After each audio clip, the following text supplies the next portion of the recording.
Emmanuel Mounier, l'engagement de la foi.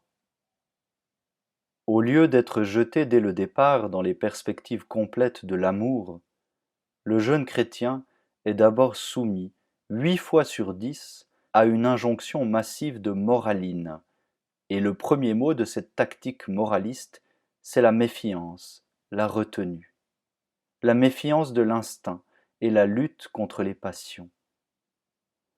Le premier sentiment que l'on inculque à celui dont il s'agit de faire un exemple de santé morale et un passionné de l'infini, c'est la peur de la force qui doit servir de racine à son élan spirituel.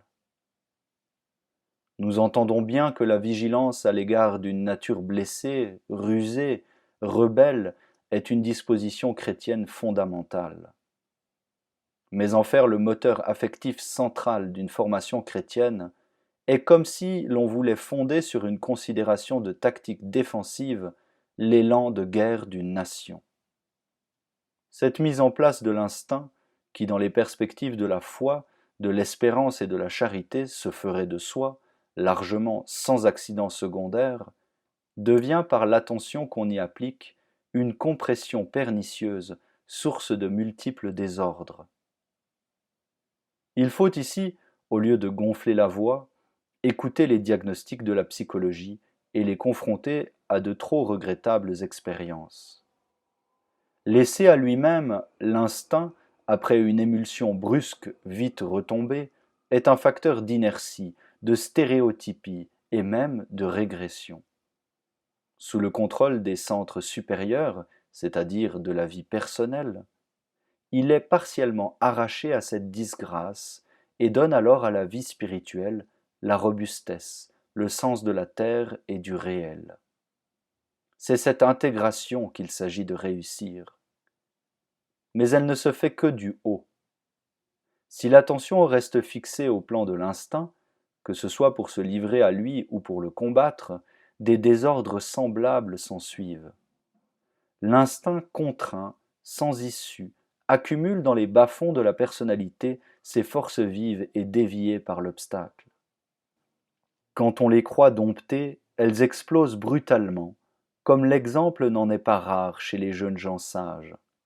Ou bien, elles poussent sous le masque religieux ces grimaces, ces biaisements, ces airs sournois et ces duplicités qui donnent de trop beaux arguments aux pharisiens de l'antipharisaïsme.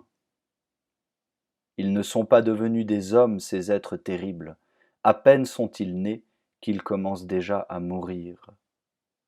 L'effort spirituel dans une religion de transcendance, d'intériorité et d'incarnation temporelle doit être sollicité en hauteur, largeur et profondeur. Elle ne devrait jamais avancer un refus ou proposer un sacrifice, qu'envelopper comme nier dans un accueil supérieur.